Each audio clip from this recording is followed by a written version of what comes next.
ආයුබෝවන්.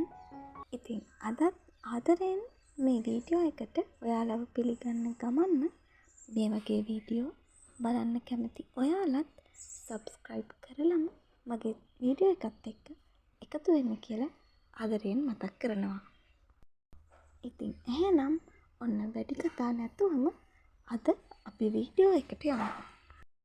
ඉතින් ඔයාලත් ළඟදී ඇන්තෝරියම් මගාව පටන් ගත්ත කෙනෙක් නම් ඇන්තෝරියම් පැල කට් කරන්න බයේ ඉන්නව ඇති නේද? එහෙනම් ඔන්න ඔයාට උදව්වක් විදියට ඇන්තෝරියම් පැලයක් හරියට කට් කරන්නේ කොහොමද කියන එක ගැන පොඩි වීඩියෝ එකක් තමයි අද මම අරගෙන ආවේ.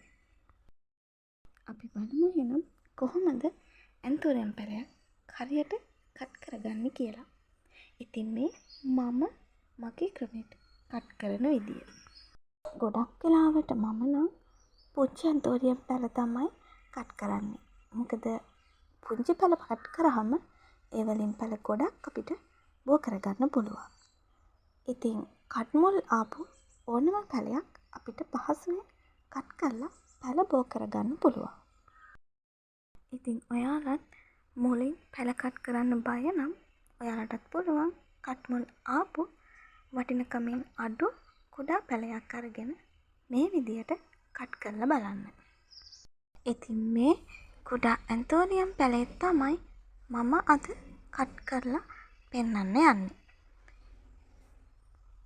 ඉතින් මෙතෙන්දී අපි පැලයක් තෝරගන්නකොට සැලකිලිමත් වෙන්න ඕන දේ තමයි අපිට පැලේ කට් කරාම උඩ කොටසට වගේම යට කොටසටත් හොඳින් මුල් තියෙන විදියට පැලේ කට් කරගන්න පුළුවන් පැලයක්ද කියලා.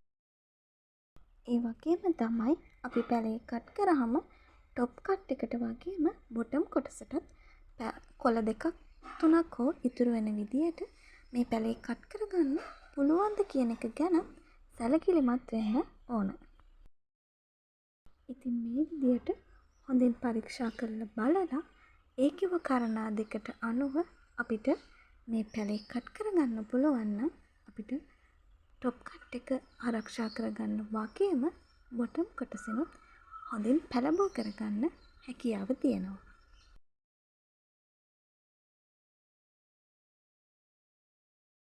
ඒ වගේම මෙතෙන්දී අපි මේ පැලය කට් කරගන්න පාවිච්චි කරන පිහිය හොඳින් දිලීරනාශක යොදලා විස බීජ හරණය කරලා තමයි මේ කටයුත්ත සඳහා ගන්න ඕනේ. ඒ වගේම මේ පැල කට් කරන්න අපි වෙනම පිහියක් පාවිච්චි කරනවා නම් ඒකේ දෙයට විතරක් පාවිච්චි කරනවා නම් වඩාත්ම සුදුසු වෙනවා. ඉතින් මෙන්න මේ විදියට බොහොම පරිස්සමට මුල් ඉතුරු වෙන විදියට පැලේ කට් කරගත්තා.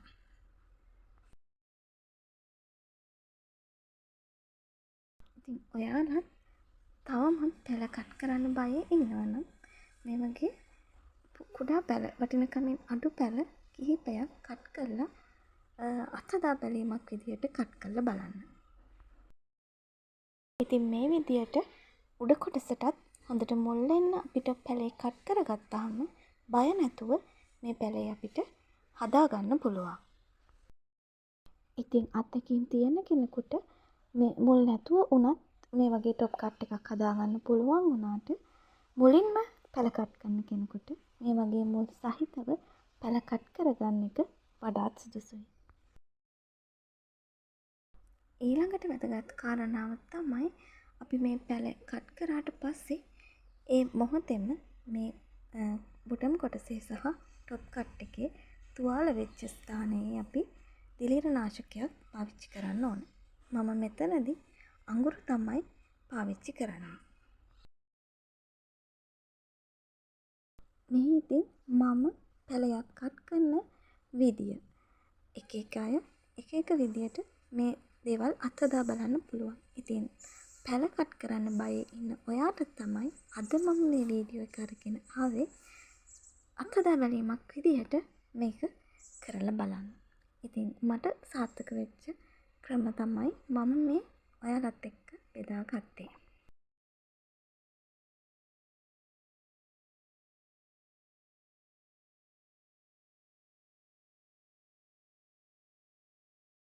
ඉතින් ඔයාලා මේ දකින්නේ මම මීට මාස කිහිපයකට කලින් මේ විදියට පැල කට් කරලා බෝ කරගත්ත පැල තියෙන පොට් කිහිපයක්.